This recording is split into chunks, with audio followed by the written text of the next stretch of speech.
Trevor May Day. Party of 4 at the moment. Good guest list today, too.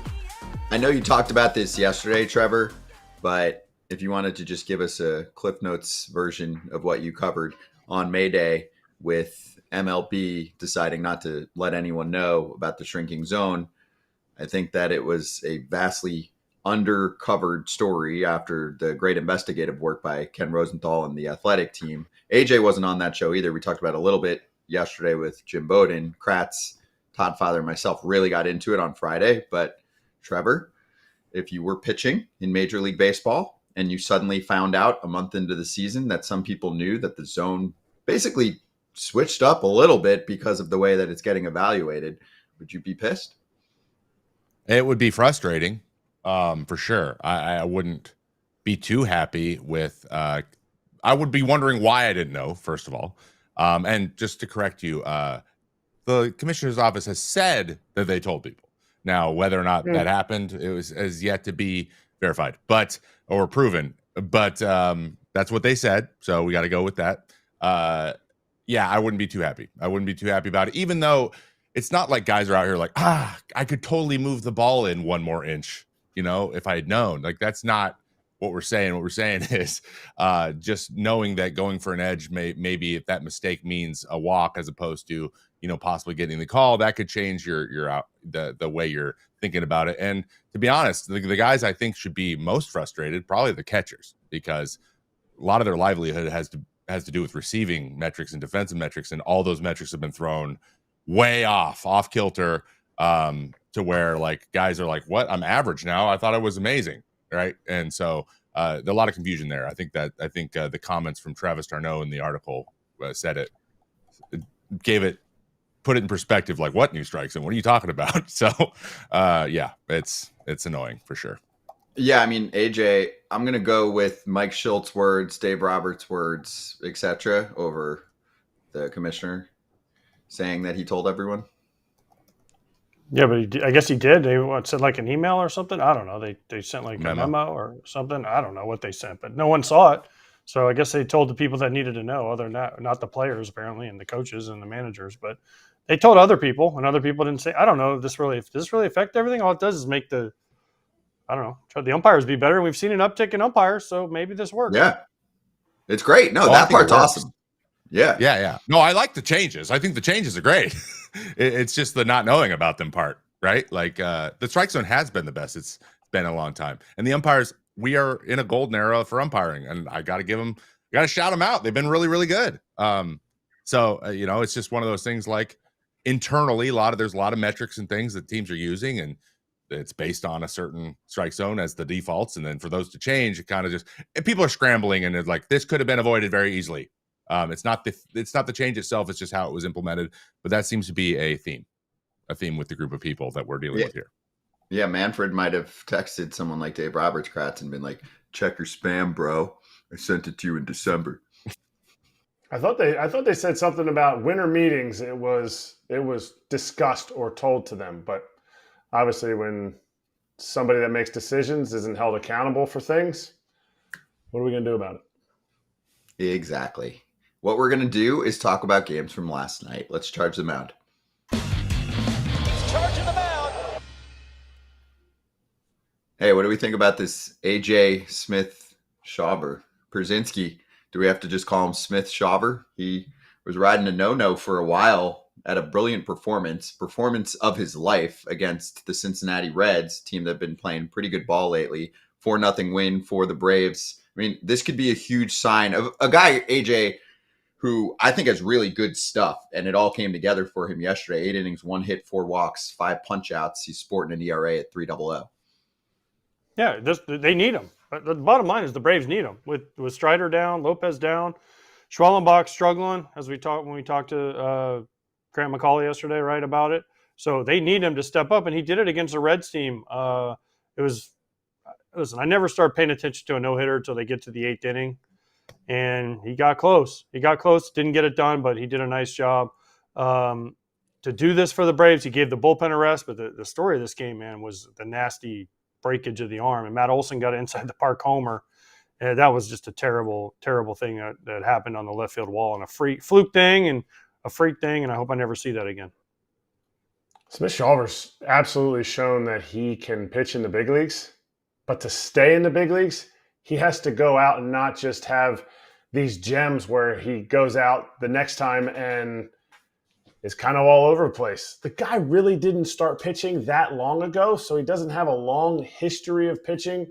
In high school, everyone's heard the stories about what he's got, so his ceiling is probably pretty high, but it's a matter of, for the Braves, they need guys to come out and get innings. And for this dude to never have gone past 5 2/3 to go 8 last night, that's huge for the Braves. Absolutely. They had the same thing kind of happen last year with Schwellenbach stepping up when they, lost Strider, and Sale was having a Cy Young season. Like, we need some front line guys, and they got some guys step up, and it seems like they're having a guy step up, especially when the team scuffled hard at the beginning of the year. So having a young dude that you can count on, that is very clearly gaining a lot of confidence every time he goes out there. I love the dude splitter. It's one of my favorite pitches in the major leagues right now. So I didn't know he had like mid to high, he's getting 96. I think there was a 97 in there. I didn't know that was in there. So that to me shows a lot of confidence building, and in order to stay, you got to have the confidence. So, and that team is too good to be where they are in the standings, and they got hurt by injuries and continue to get hurt by injuries. So, sometimes you just got to get a guy kind of come out of nowhere and be a guy you can count on a little bit. And it seems like he's at least taking those first steps to maybe being that guy. I know Schwellenbach hasn't been as good in the last few starts, but I mean, overall, they've done a brilliant job developing him too. That's a come out of nowhere kind of pitching impact for the team. And then this could be another one for them. Okay, so let's get to the other news that we learned in the past 24 hours for the Braves. We can show you the tweet on Ronald Acuña Jr. because it sounds like it's happening pretty soon. We anticipated a May return, and a return that would be including him in the outfield, right? Because they have Ozuna. He's not going to be a DH, Acuña. They don't want him to DH anyway. They want him to be full go, and they'd rather wait it out. So here we are, right? David O'Brien, covering the team for The Athletic, said he continues his rehab in Florida. He's going to be examined once more by a surgeon in LA before he's cleared to begin a rehab assignment. No timetable yet. And then updated that an hour later, must have gotten some news that actually he's not returning to LA to see Dr. Neil Elatrash. He said today he doesn't need to go back and get a check. It's go time. He can begin his rehab assignment, and the team said Acuña is going to begin rehab games this month. They were not more specific. AJ, I anticipate it's going to be pretty soon. My guess would be next week. I mean, I'm not playing doctor here, but just going off of listening to interviews with Alex Anthopoulos all offseason, it sounded like a late May return was going to be the timetable, maybe even mid-May. So if we do the math here, next week, we're already really into mid-May. Give them how much? 7 to 10 games down in the minors and then let them go? No, they're going to give him more than that. They're going to give him at least 2 weeks, I would think, in the minors. Listen, I know for a fact he's been taking live at-bats. He's already been hitting. He might not be playing the outfield, but I know he's been hitting. So I know he's taken a ton of at-bats already, but I think they're going to have to they do the old play 5 innings in the field, and you get a day off, and then you try to play 6 innings, and you get a day off, and you might DH, and then you try to play back-to-back 5 innings. So they've already played this kind of slow, so I think they're going to continue to play this slow, and I would say at least 2 weeks from the time he steps foot on the field. I could be wrong in that, but I think they've already slow played this enough. What's a couple more days? I agree with you until he gets out there and tells them he's fine and starts complaining that he wants to play an actual big league game. So if they say 2 weeks, which I agree, the buildup is, it might actually be a little bit more than 2 weeks. If they say 2 weeks, in my opinion, expect him back in under 10 days because he's going to get out there for that first. Once he goes 9 innings on his feet for an entire game, and the next day he's like, I'm totally fine, he doesn't want to play another 9 innings in the minor leagues, let alone 2 or 3 more 9 innings in the minor leagues. I agree with Kratzy. I think that Acuña is one of those guys. It's kind of like the notorious like Max Scherzer. Like, you can't count on him going and doing the plan. He's going to be ahead of the plan. Just by the nature of the plan. If you give him a plan, he's going to try to be faster because it's just the way he is. Acuña's similar to that. So I think to be safe, though, I would lean towards the 14 days at least, because you get 30 days as a rehab assignment.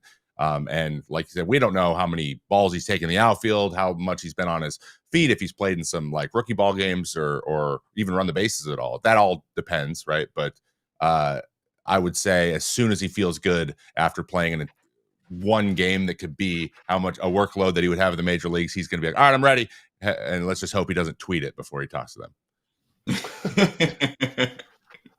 True. He's gonna be like, if he hits a few homers early, Trevor, and he's feeling good, he might say, hey, you call other people up quicker. 5 minutes after the game, straight in, I'm ready to go, and then balls in their court.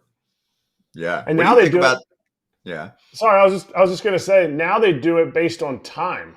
I forget who it was. I was talking to him about rehab. It's not about innings. It's about how many minutes you spend on your feet. So the trainer sits there, and as soon as he runs out in the minor leagues, click, starts it.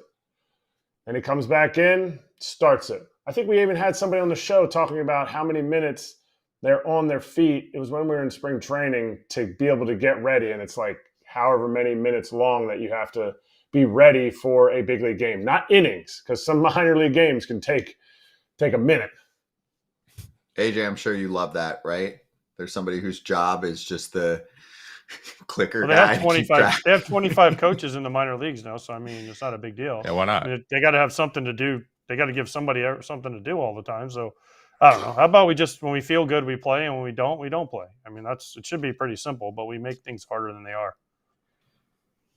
We do. It's a science project. What do you think about the Braves right now, Trevor? They're playing better. I mean, they're getting closer. Austin Riley had a big game on Sunday, which was nice to see. That guy is a big part of their offense. Offense is getting going a little bit. They're still kind of stuttering, and I think that the injuries are some things that kill that momentum. But they're hanging around. They've turned. I don't want to say they've turned things completely around, but they have turned more in the right direction as of late, and I anticipate them being there right at the end. I mean, they notoriously kind of start slow. Even the year they won the World Series, they were 500 for a long time.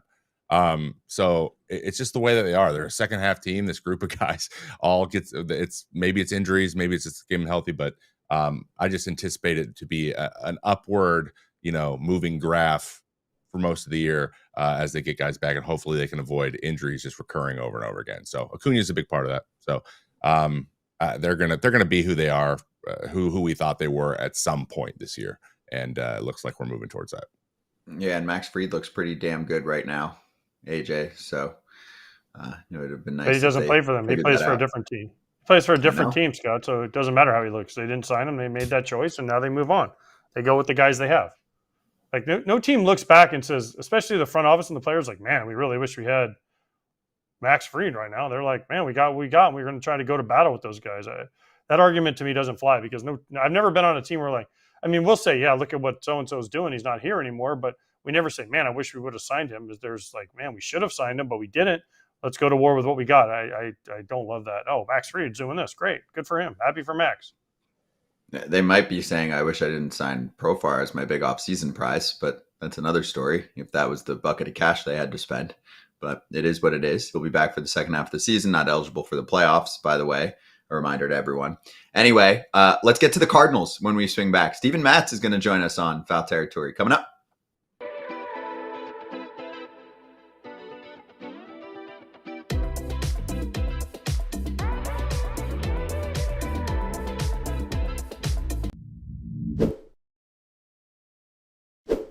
Trevor, I need caffeine every day. And for me, it's cold, not hot. So I go cold brew. I've been a Trade coffee customer for a long time now. I don't want to go to the grocery store and get the concentrate. Can you deliver me the kit, please?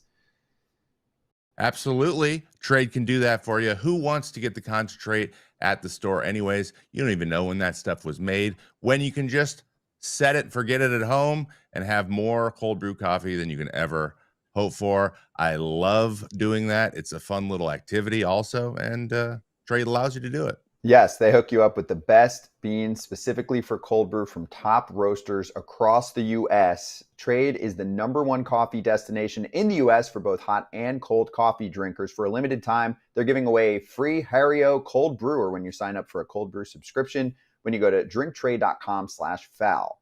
That's drinktrade.com/foul to get your free cold brew maker with select cold brew subscriptions. That's drinktrade.com/foul. Hey, part 2 of the Rangers getting rid of their offensive coordinator. They've got a hitting coach to replace him. Bret Boone, AJ Pierzynski. Were you surprised to see this one? Yeah, I mean, I think a little bit just because I didn't know that Boone wanted to do this, but I did see him in San Diego earlier this year, and he was sniffing around, itching around. So I think it's a great hire. I love when former players get jobs because they understand what it's like to get in the box. I know analytics are a big part of it, but one thing about Bret Boone, he could hit. He could play defense too. He was a multi-time Gold Glover. So I love this move for Texas, and if he's comfortable doing it, he wants to do it. Let's see how it goes. I mean, Sean Casey did it. Didn't work out so good. He did a year. Bret Boone's for a year. Let's see how it goes. Let's go Oppo Taco. That's all I remember about Bret Boone. Bat flips, Oppo Taco in Seattle. Like, you're sitting there now and you're like, wait a minute. Dudes aren't just going Oppo like that. Come on, Bret. But that dude would just buggy whip some balls to right center. He's very the two-strike personable, open Trevor. stance. Yeah. 2-strike open stance, man. As a kid, we were like, you got to change your stance. 2 strikes. Bret Boone does it. He hit 52. He hit 19 and then 52 and then 14. Hey, man. I mean, do what you got to do. Yeah. And by the way, I didn't know where I was like the other day. I was like, what's Bret Boone doing? And lo and behold, 2 days later, there he is. I'm like, there he is. He's in baseball still. I didn't know if he was still kind of around. I mean, honestly, I don't know everything about everyone's minor league, but that's awesome. It's awesome for him. Good yeah, he wasn't coaching. He was chilling.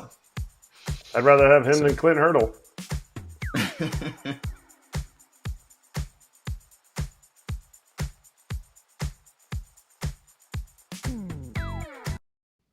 All right, Steven Matz joining us right now on Foul Territory. Steven, you got a full crew here today. Pierzynski, Kratz, Trevor May as well. Great to have you on. How you doing? I'm doing great, guys. How you doing? Good, good. How's life with the St. Louis Cardinals? I know for me personally, I interviewed you a few times when you're with the Mets. What's it like to be with St. Louis now for a few years? It's been great. St. Louis is a great town. You know, when you come as a visitor, you don't really get to enjoy what all St. Louis has for you. But man, it's a great place to be, great place to live. Very nice place to play. Is it as nice as you thought it was going to be when you signed? I mean, the whole free agent process, everyone's like, I gotta bring the wife, gotta bring the family. Is there going to be a nice, spot for us to live and like get out in the parks and everything? Yeah, well, it was unique when I was a free agent. It was the whole lockout situation. So it was like this deadline time period where it was like, we wanted to try to do that before the lockout was going on November 1st or whatever, or December 1st or whatever it was. So it was spur of the moment everything. We didn't really have a ton of time to ponder anything. It was like, let's just sign and get this out of the way so we know where we're going. Matty, I want to ask you a little bit about pitching roles because it has been announced that you're going to be doing some more work out of the bullpen, but also staying stretched out to start, which is something that is, in my opinion, one of the hardest things to do as a pitcher and one of the hardest things to do in baseball. So what is the biggest difficulty about mentally getting ready to go do your job as a reliever, but also preparing to be stretched out if that call comes both at the same time? You have to both do the work between the games as a starter, but be ready to pitch as a reliever. What's the hardest part?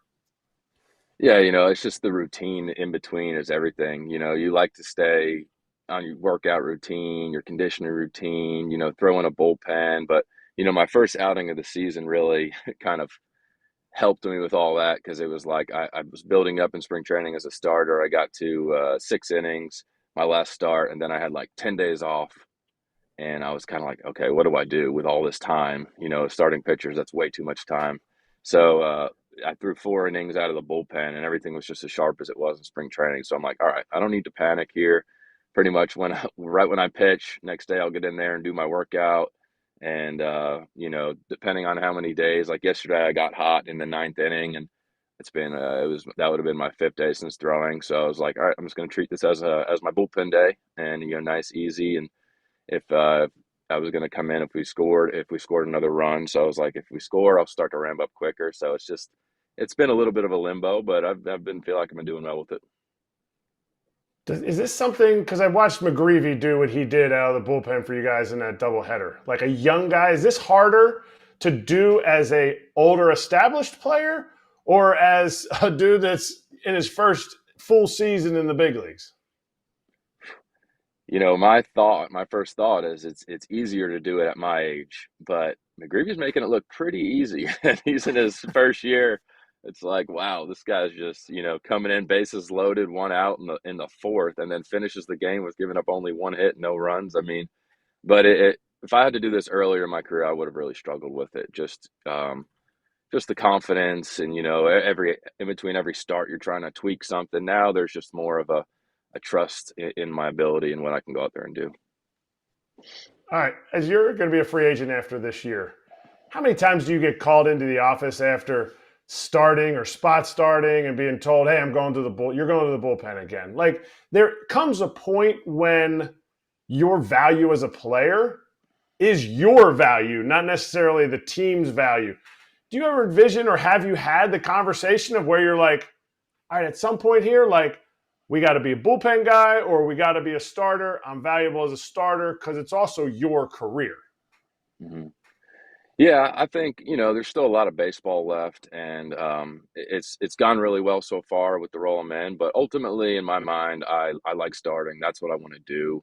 I feel like I'm in a place in my career and where my stuff's at now that I can have success as a starter. So I think in my mind, that's my goal to move forward, is to be a good starter in the major leagues. I still feel like I have some good years ahead of me. So that's what I like to be. Smart man. Do it as long as you can. You don't want one of those failed starter t-shirts. Those are not, well, I mean, they are kind of cool, but you don't want one. So recently, Friday, actually, there was an article that came out, talked about how the strike zone may have changed. Have you noticed a difference in the strike zone, or has anyone on the team noticed? Any of the catchers been like, I think it's a little tighter. Did you guys hear anything about this before it came out? No, you know how it is in the season. Everybody's always complaining about the strike zone one way or the other. But I haven't noticed a ton about it, honestly. It makes me wonder if it's tighter. The umpires in spring training had that ABS system, so it was, maybe getting them tuned up a little bit. I'm not sure, but we haven't had a ton of conversations about that. What else do dudes complain about? Because I can list off different things, but what is 2025 pitchers complaining about when they're sitting in the bullpen or they're shagging in the outfield for their 19th straight day in St. Louis heat? Well, it's funny in the bullpen. It's a little bit different out there. It's been a fun camaraderie out there, but yeah, there's definitely some fun conversations had. Especially when I come out of the bullpen and then go to the start, and I'm down for 3 days before, 3 days after. Those guys are grinding over there. So when that phone rings, sometimes it's nice when McGreevy comes in and goes 6 innings out of the bullpen. So I would say that's the biggest thing. It's just the guys are tired. We had a long run of games here, so we got an off day staring us in the face. So that'll be nice. Steven, I wanted to ask you about, your time with the Mets. Looking back at, obviously, the World Series run they had in 2015, you were a part of that. There were some really talented arms, of course, some of which are still pitching in the bigs, like a DeGrom, who I knew you were close with. Thor, part of the mix back then. I asked this question to the Cubs guys because they had their run around that time period too. Do you look back and think about how crazy it is to see what kind of talent was there and where it is now, and just how quickly that whole run went when there were so many talented arms in that rotation?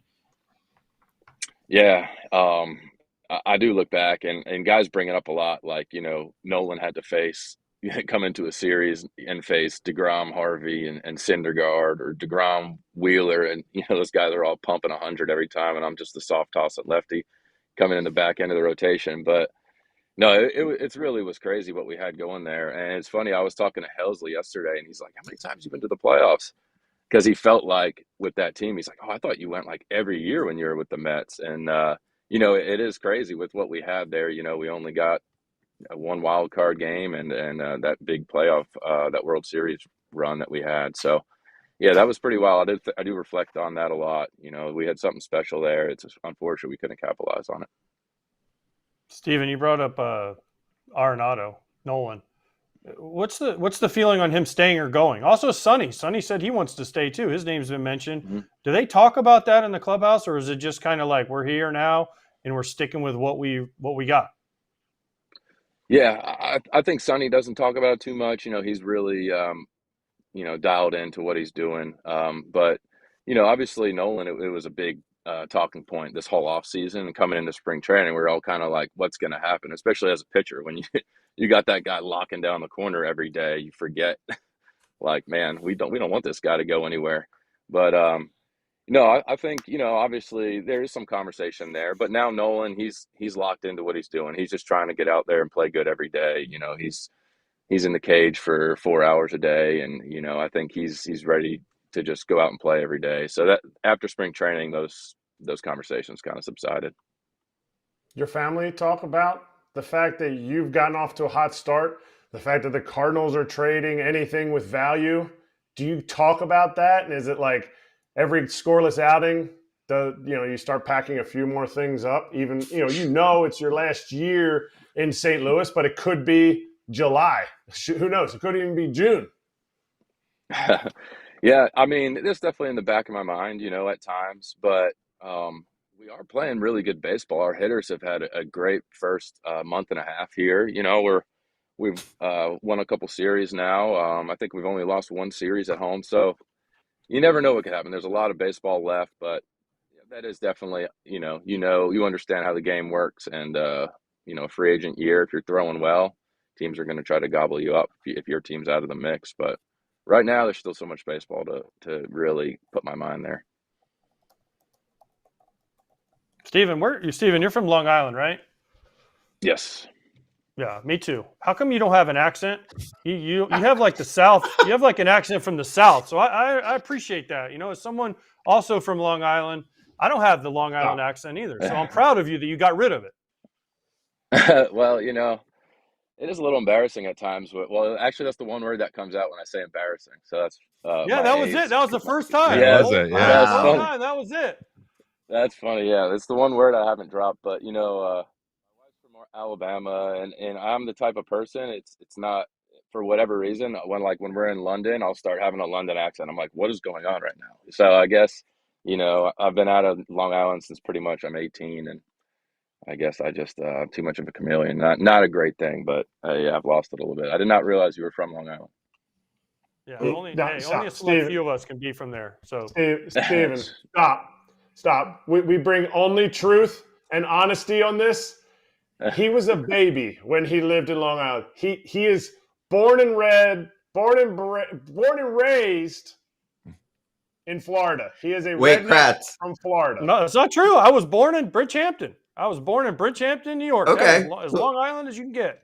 Let's do this for the last minute here of the interview, Steven. If you want to ask one or two questions to our Long Island specialist on the show about Long Island, then we can know how much he really understands the island. So maybe some towns, some favorite restaurants, whatever you want to do. You take over for a minute and see how AJ's knowledge is. Let's start out with how long is Long Island? It's like 152 miles. It's close, 120 miles. Damn it, I knew it was something like that. I was close. I was close. What is the end of Long Island? Montauk. Come on, bro. Easy. There you go. Montauk. Okay. I'm born in the Hamptons, dude. You think I've never been to Montauk? Come on. That's like asking you, where's Stony Brook and who's the most famous Stony Brook alum? I mean, come on. That was a layup. What is the best deli in Long Island? See, that's all what you believe in. That's all. That's too personal. Everyone has a different. It's not Katz. Don't say Katz Deli or something like that. Well, they do have a sandwich named after me, so Seaport Deli is a pretty popular one. Where is that? In Stony Brook? That is in East Setauket, same town, Three Village over there. Okay. Uh, Understood. Long Island is the only place you can be on. Everywhere else you're in. When you're at Long Island, you're on Long Island. It's the only place in America you can be on. So See, that's why I'm from there, because I'm always on. See, I like that. I like that. That's perfect.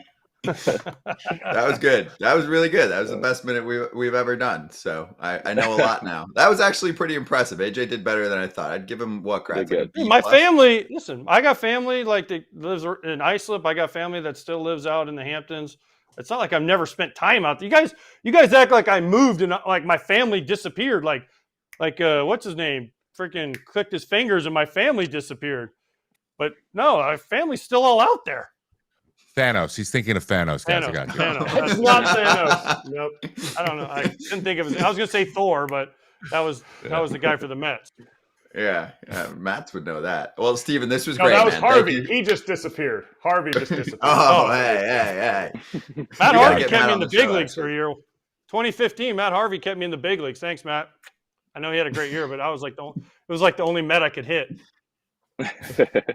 I don't know why either. yeah, he was pretty good that year.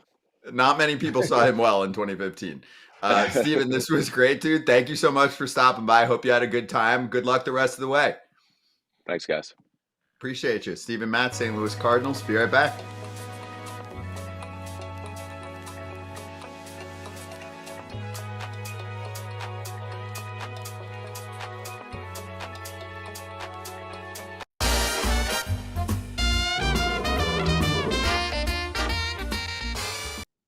We like free games. Free game of the day is Blue Jays Angels, streaming on the BetMGM app. Live streaming available to all BetMGM customers who are logged in and have funded accounts. We had 2 winners, 2 losers yesterday.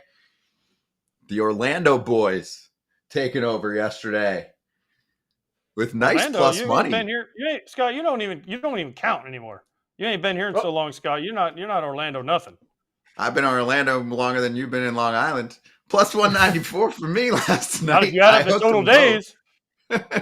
True. Nice hit though, AJ, last night. A little plus 273 spot. I got half. I got half. Yeah. I got It's half. still good. Oh, right. Good half. You pushed together. Yeah. Good half. That's a win. That was easy. That is a That was win. easy. That was an easy one. I told you that was an easy one. That was the one you explained well. Well, Kratz isn't going to be with us for the second half of the show, so he gets the minute here in the stage to lay out his pick for tonight. Probably need a minute too. It's going to be plus 207. I'm going the first 5 innings for the Twins. They're going to win the money line. First 5 innings. Pablo Lopez versus Cade Povich. And I got the money line on kind of a pick'em game with the Blue Jays versus the Angels. Just picking against the Angels, struggling. Anderson going for the Angels. TBD, Terrence Brockington, decision maker, is going for the Blue Jays. You throwing down a hundo to win 207? Yep. Every day. On the 100 scale. All right, nice. All right, good luck to you. We'll do the rest of our picks coming up in just a moment. We have a minute. We could show the tweet from BetMGM. They threw this out there. In the past 24 hours. Best athlete to wear number 5. I'm not a big numbers guy. Like, I don't really look at the back of the jerseys for the baseballers. So help me out here. I mean, AJ wore number 5, so he has to be up there on the list. I mean, for baseball, what are we doing? it's either George Brett. Or you didn't wear number 5 in San Francisco. I thought you were 7. No, I never. 12. I don't wear a single. I wore a single digit at the beginning of my year. I had to get rid of it because you got to have people be able to see it with your chest protector on. Single digits for pitchers and catchers. No nos. Okay, I never heard that before. But to me, for baseball, how is it not Joe DiMaggio or George Brett, right? Or did Pujols eclipse George Brett? I recently looked up Pujols' 10-year prime. It's pretty good. Pretty good. It is pretty good.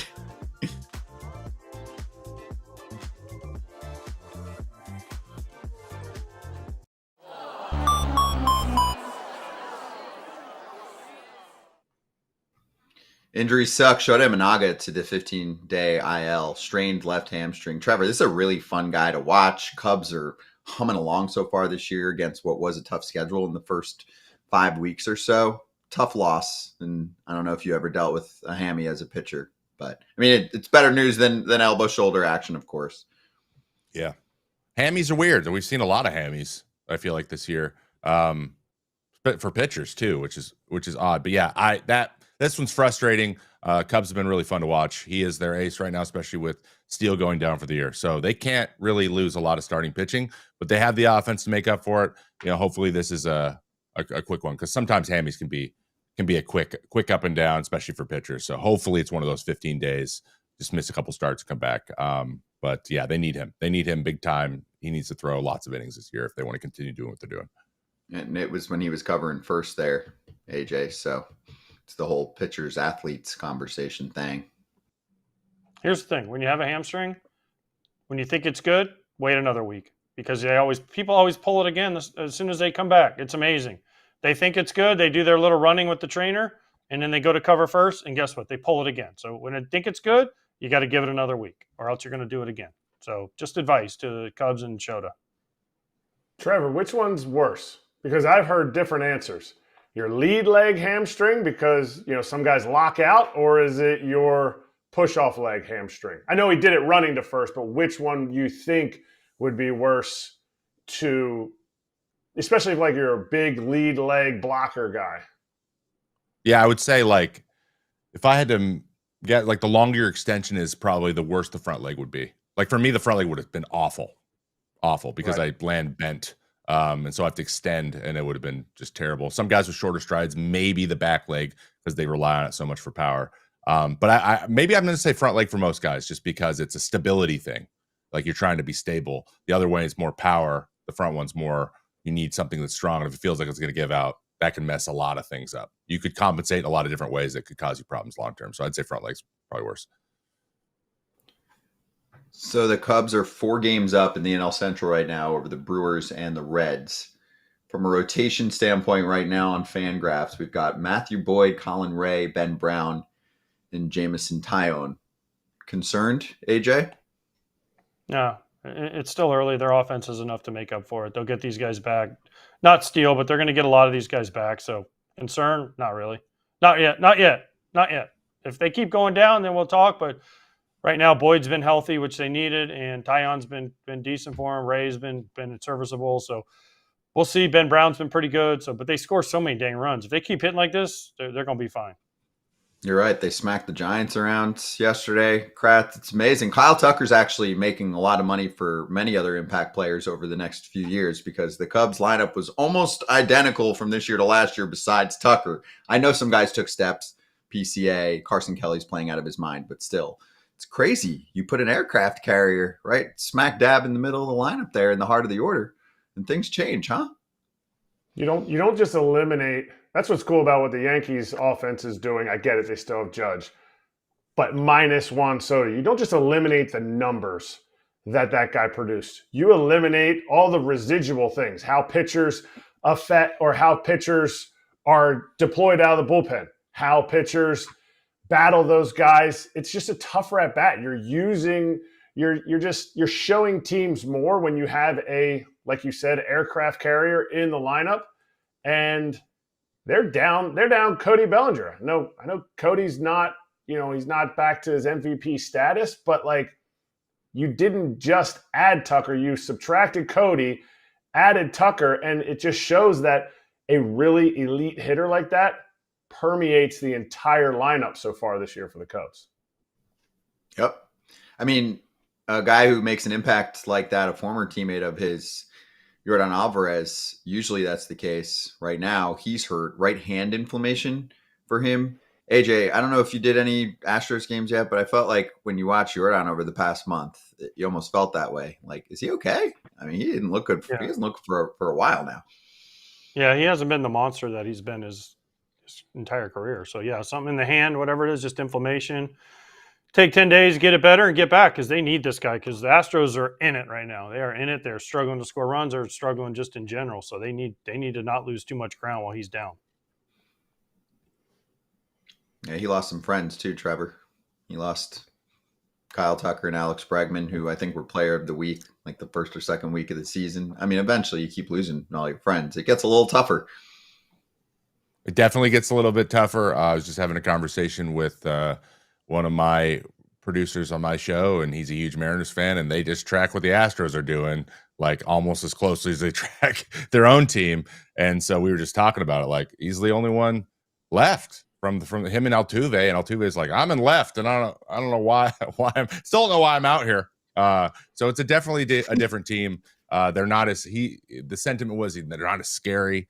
They don't seem as inevitable as they have been in the past. And then just him having a nagging injury just over time and then going down is another I think a blow to them. But it's one of those things, like you've got a sore hand, you just can't swing the bat like you need to swing the bat. It's just the way it is. So sometimes you just got to take care of that stuff and let the chips fall where they may. So but I anticipate it not being a long shelf, and they'll be back hitting the ball way too hard at guys before we know it. Yeah, exactly. Not to mention the A's are playing pretty good ball too, so they might be a pain to deal with in the division, even if the Mariners come back down to earth a little bit. Absolutely. Boys. Yeah, your boys are playing good ball right now. They are. Lastly, Teoscar Hernández getting an MRI. Dave Roberts had a little concerning tightness in his hamstring adductor. Kratz. I don't think the concern level is going to be as high. That's why we did this third. Concern level for him, sure, but Dodgers, not really. Dodgers just keep flowing people out of their minor league system, off their bench. Kike will come in and get some more ABs, probably hit a few more dingers. Yes, stop it. This is where the depth of a team, yes, you have guys that can fill in on the field, but the depth of the team doesn't make him come back after 7 days of no games. It allows him to possibly go on the IL if he needs to, or possibly sit out 7 games instead of coming back in the third game. They're not scraping to get wins. They're not scraping to have serviceable big league players. Just the next guy up.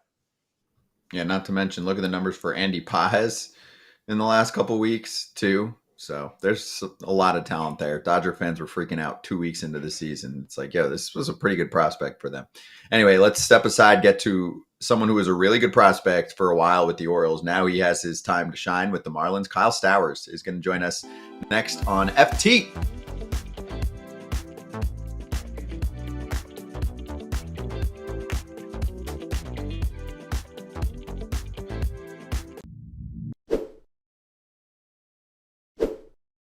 It is complicated enough to figure out what type of car you want, but when it comes to pricing and best time to buy and all of that information that you're looking for, Car Gurus is the only destination that you should be thinking about, Kratz. Why? Because I don't have to question what the price is. It's going to be there. If the price changes and comes down to where I want it to be, bang, I get a notification. Car Gurus is giving it to me straight, and this is how I want to purchase a car. Not fast. I just want to know what's going on.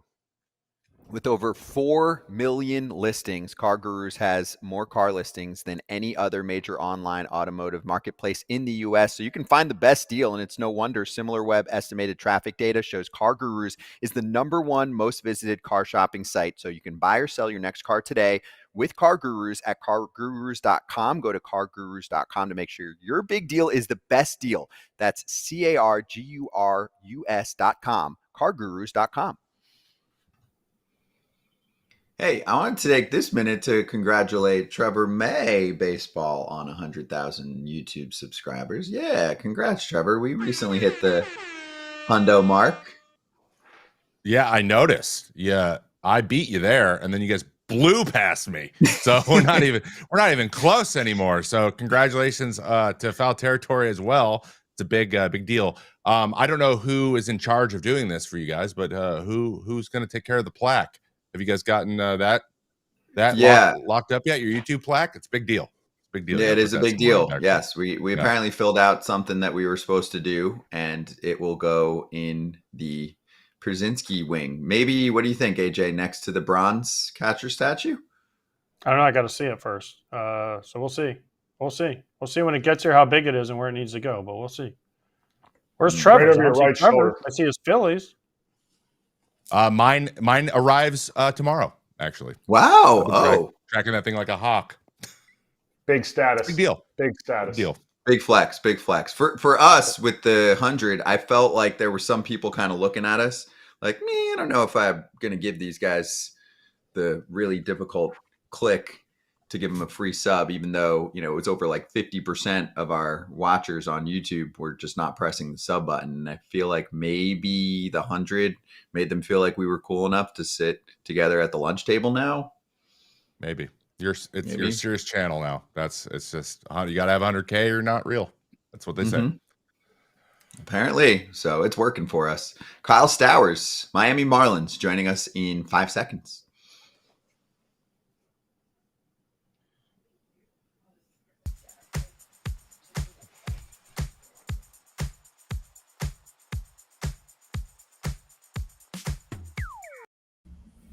Here we go. Kyle Stowers joining us right now on FT. I can see that smile. You got a good crew here today. Pierzynski, Kratz, Trevor May with you. Kyle, how you doing? You having a fun year? Yeah, it's been a good time. Feel like we're close to getting some more wins, so hopefully we start rattling off some of those and we'll start having some more fun. What's the identity of the team? Because there's guys like you who I've actually talked about for a few years now that I was like, hey, is he going to get an opportunity in the bigs? I mean, he's crushing it in the minors. I know Norby was like that for a few years as well, among others. So do you feel like the Marlins have that kind of identity flowing? Yeah, I think kind of like the one we like is fighting fish. I feel like, there's been a lot of times late in games, even when we're down, games a little out of hand, where we'll put up 3 or 4 runs, make the leverage relievers get in. And I think it's just kind of like that mentality of no matter the score that we're going to keep fighting. We got a bunch of guys who are, young and trying to establish and improve themselves in this game. And I don't think it's like every man for themselves type of thing. I think we're all trying to push each other together and start trying to bring winning baseball here in Miami. Kyle, before I ask the question, I need you to do me a favor when you walk back into the clubhouse and tell Jonah Bride to get off his phone. And second question, have you ever, in your career, in professional or even amateur, had you ever gone deep on a fastball over 100 miles an hour before the Grand Slam the other night? I have never gotten – I don't think I've put a ball in play on a pitch that was a true 100. So I when I looked back at the video and I saw that it was 101.7, I was it was definitely a first time for me. It's pretty cool. What was the best part? The celebration at the end or celebrating it with your family? Yeah, I think, the best part was that we won. I mean, we were I think we were on like a 5 or 6 game losing skid. So, I've always truly felt that when the team's winning, things are its most fun. Obviously you guys know like the energy in the clubhouse is just at its best when the team is winning. And so to me, you just have everyone be in that winning mindset after the game was probably the best part. And then having some family there, my wife and her parents, it's so special. I nearly get emotional every time like something like that happens when they're there because, it truly takes a village. They play such a big role. My family is so supportive, don't lack support from back home. So it's I just feel so very fortunate to do something that people are so invested in and care so much about. Did the Marlins do anything for you winning Player of the Week? Like, do you get like a watch? Do you get like something sick? Not that I've seen quite yet. We'll see. Hopefully, maybe this will get them to do something. No. It's just it's been a lot of love and support from the whole organization, which has been really cool. It's been a big blessing. Kyle, take me back to when you were traded last year. I mean, the Orioles involve you in the Trevor Rogers deal. I mean, you get to go along with the guy that you knew, I'm sure, pretty well from your minor league time. And you probably look at an opportunity to be able to get consistent playing time because, Baltimore had a good farm system and, they would also sign players on top of that. So I'm sure it was maybe frustrating at times to not be able to get the everyday ABs in the big leagues. Yeah, it's kind of like, twofold. Like on the one hand, I always felt like, if I took care of myself and did what I was capable of doing, that, I would end up all right. And obviously, and with that kind of happened in regards to the trade, but it was definitely also the other thing was when I was with the Orioles, like there's so many good players. We had, ahead of me was Santander, Cedric, Hayes. All three of those guys are just incredible players. And then, behind me and then eventually who kind of leapfrogged me on the totem pole was Kauser and Kjerstad. And also both of those guys are great players. All three of us were young outfielders, left-handed hitting. And, although we were a little bit different players, we were, all, capable in our own right. So, for me last year when I was in Baltimore in May and June, I was playing some pretty good baseball coming off the bench and ended up getting optioned kind of just because we needed an extra infielder. And I was kind of the collateral on that part of it. And I was playing really well. And that was for me when I was like, oh, maybe my opportunity won't be here. So when I got traded, I was very excited for the opportunity, very happy that I got to come over with Connor, someone that's one of my really good friends, and I'm glad to be able to go through this experience with him. Expand on the opportunity thing a little bit, because I think this is always an interesting conversation to have, especially when guys are traded and they go from, wondering if they're going to get playing time that day or even, being on the option train to knowing that they're going to be in the lineup every day, which seems to be what's happening in Miami. So how does your preparation change knowing that you're going to be in the lineup, after the game, you're going to be in the lineup the next day? How does that differ for when you were in the big leagues with the Orioles to now when you're with the Marlins? Yeah, there's so many layers with the Orioles. I think you said it, you hit it on the head. Like, I felt like I was just like, hey, like, am I going to be here next week? Like, trying to plan visits and stuff with family was really complicated, obviously, because it's like, hey, like, I don't know how long I'm going to be here.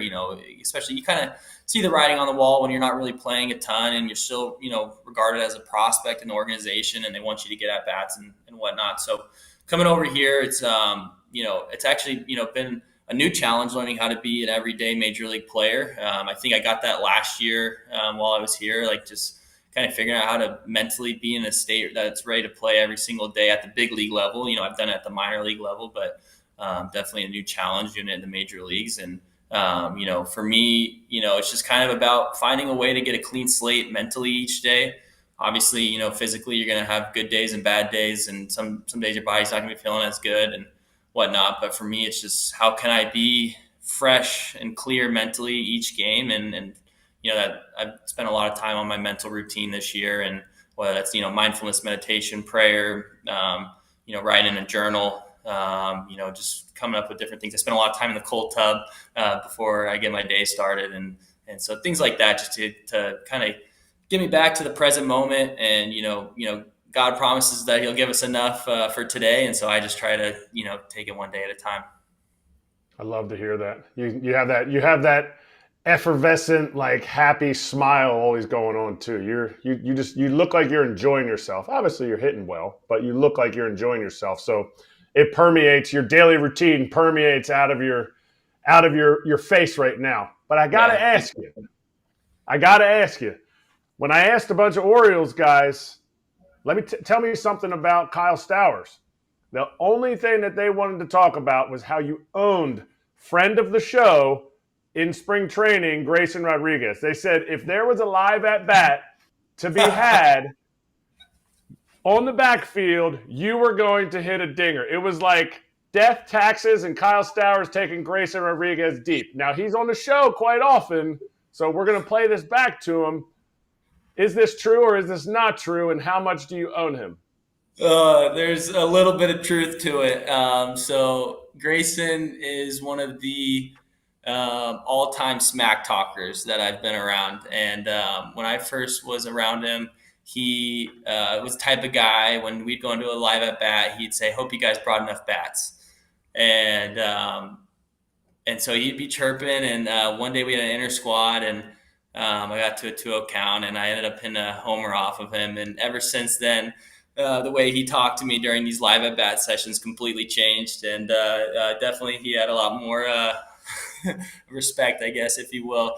So no, it was just funny. There's one other time where I got him in a live at bat, but he had punched me out twice right before that. So he's had his share of success off of me, but I've gotten him a couple times. I am very much looking forward to you two facing each other in a big league matchup. Hopefully soon we'll get them back on the field, and then we can see that. Do you guys have the Orioles, by the way? Yeah, we go to them right before the All-Star break. One other funny story about the live at bats, actually, the second time I had a homer off him, Keegan Aiken grabbed one of my bats, and he forged my signature and put it in his locker after that live at bat session. So it was a lot of fun antics over there with those guys. I always say there's not really a bad apple over there. So many good people. But yeah, we go to them in the end of July or right before the All-Star break. And that's going to be, one of those really surreal moments because it's going to be somewhat familiar because I've played in that ballpark so much. And then also spent so many time in live at bats, inter squads throughout the years, like having, Rutch calling pitches against me. I mean, Maverick Hanley, who was my college teammate at Stanford, and he's over there catching. So there's so much familiarity. It's going to be one of those really unique and fun experiences. I want to ask you about the journaling and how you just you write your thoughts down at the end of the day. I tried to do journaling for a little bit. My issue was I went back and I read my journaling and I was like, man, I was in a bad place. Do you ever go back and go, do you get inspiration from your own journaling? Do you never read it? How does that work for you? Yeah, I haven't looked back at it yet, but I think one day I will. We were going through some old stuff in my room a couple years ago, me and my wife, and we found my brother's kindergarten, one of his journals, if you will, that, kindergarten or second grade or something. To read some of those stuff was so cool. And obviously, not in kindergarten and I can, write complete sentences, but I think down the road, there'll be a time where I really appreciate looking back at that. For me now, it's just a way to avoid ruminating, just trying to put my thoughts into complete sentences so that my mind's not going in circles. And that way I can wind down and get some good rest before the next day. Hey, Kyle, I got one for you. From a number standpoint, I know, the Marlins are run by a former Rays guy, of course, front office wise, and Peter Bendix. Do you feel that? Do you feel any effects of, advanced analytics, stuff like that? What kind of guy are you? Obviously, because, you're in your mid-20s. We've got a lot of data available. What do you look at? What do you care about? What is helpful for you from a team perspective, or is that not really your game? Yeah, I think you're taking both, right? There's definitely room for both, in my opinion. From analytics-wise, I think a big one for me is chase percentage. Can I mitigate that? Can I swing at, pitches in the zone? And then, making sure that I'm swinging at those pitches with good bat speed and putting and hitting them hard. So exit velocity for me, and I would say chase percentage are probably the two things that I would say are key for me in my game. Pretty cool story about Peter.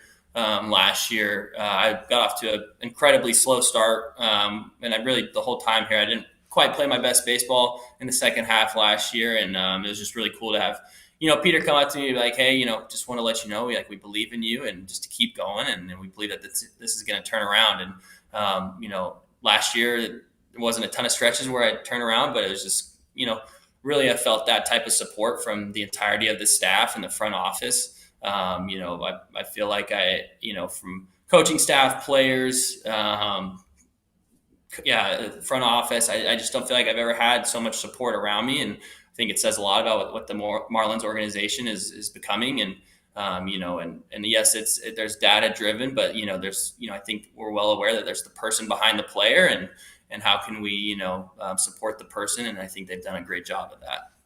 That's really cool. Last one, really quick. Did you have that? Because is that common? In Baltimore, did you talk to the front office, or it's more like the minor league coaching development staff and then the coaches in the bigs? Yeah, I had good relationships with the staff in Baltimore, really good, and I just was, I think, at probably a different level of priority at that time, and then I understand it. It's I wasn't the everyday player there, and I was kind of the 4A guy going up and down, and so I wouldn't say that it wasn't that I didn't have support there, but it's not kind of what I'm trying to get at. It's just, more that it was just a different position that I was in there. And so I totally understood it. Well, you're looking good in the Marlins teal, man. It's been fun to watch. Thank you for joining us. Hope you enjoyed it. I know you got stuff to get to, so appreciate the time, man. Great to have you on. We'll have you back. All right, you guys. Thank you so much. Appreciate it. Thank you. Yeah, you too. Kyle Stowers, Miami Marlins, off to a great start. Be right back.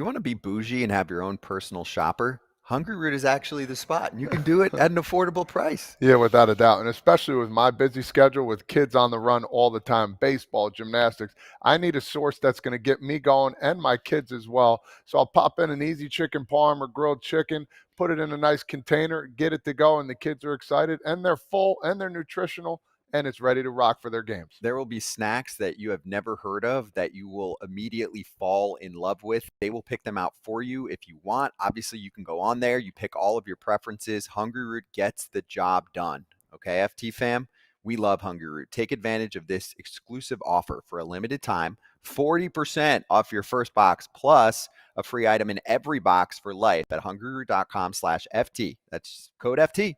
hungryroot.com/FT.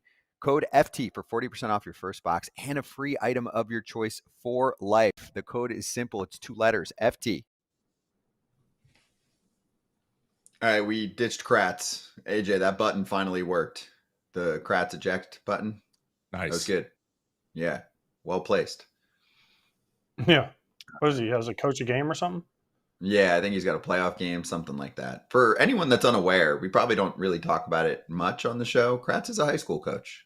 Coach Kratz. So it's part of the reason why he does this show. So he can have cool TikToks and 100K plus YouTube subscribers, stuff like that. So it really works out for him. Anyway, we're going to get to the Yankees Padres game from last night coming up in a minute. I know Nick in the chat said, if you test positive for PEDs, you serve your suspension. Are you also not eligible for the postseason? Nick, as far as I know, that is still the rule. Are you guys with me there? Right? Yeah. Mm-hmm. Yeah. Yep. Which must suck. Like Profar is going to play that out, right? I mean, he's going to come back. He's going to play in the second half of the season, and then you're going to say bye to him. If the Braves make the playoffs, which AJ is likely, I would say. They have a shot to keep playing the way they're playing. They definitely have a shot. And if he's not there, it's a weird situation. I was part of it, Nelson Cruz. 2013, he got suspended for the rest of the year, and then we had a 1-game playoff, and he came back after not playing like the last 40 games, and it was just weird to have him back. We're like, wait, oh, hi.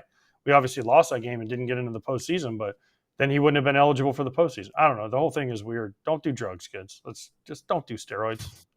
I mean, pretty easy. It's true.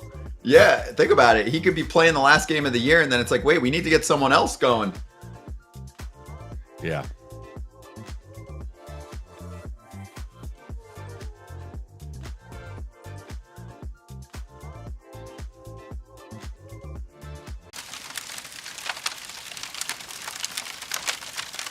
Let's sizzle. We've got our pitcher on today in Trevor May. So we've hit this topic quite a bit over the last few weeks, but we have to keep doing it. He was, the game's a top 5 closer in the game, right, over the past few years. And Devin Williams is not the closer for the Yanks right now, but he was part of the bullpen unraveling, and it was Luke Weaver too, as the Padres put up 4 runs in the 8th inning.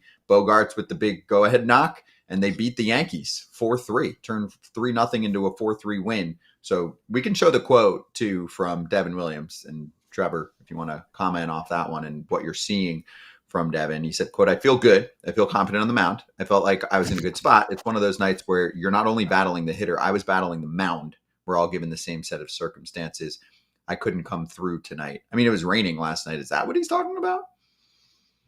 Maybe a little bit. He seems like he feels a little bit uncomfortable in his delivery. His fastball command has been horrendous this year, and that's the big reason that I think he's had the struggles, or at least put himself in position to have bad luck, because he's had a lot of bad luck. Like last night, he left the game up 3-0 with the bases loaded and 2 outs. Like a fly ball away from being okay, and it just so happened that all of his runs got cashed in, and now they're on his ERA. So it looks way worse.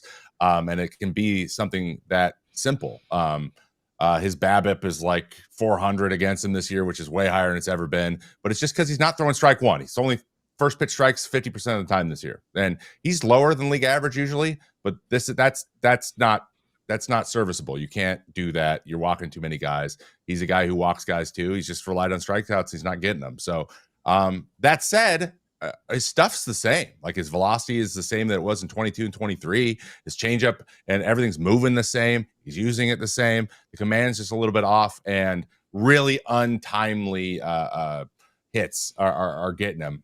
But I think that he's not that far away from being locked back in again. It's just he's just got one domino needs to fall in his direction, and then I think we're going to see the old Devin Williams. Very similarly to when like Hader went over to San Diego and was the worst pitcher on the planet for a whole month, and it was no one knew what was going on, and then suddenly he was Josh Hader of old for the last 3 months with a 1 ERA. So I wouldn't be surprised one bit if Devin Williams came back, got back into closer to that form. I don't know if he's going to be full Brewers form, but I wouldn't write him off because there's nothing glaring there that says this might be a deterioration problem. I think it's just a luck thing at this point.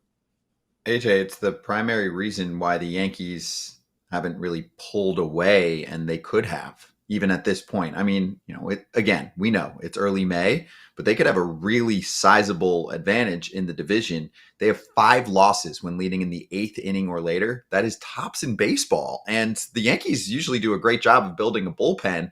This is mostly falling on Devin Williams, just choking early on in the season.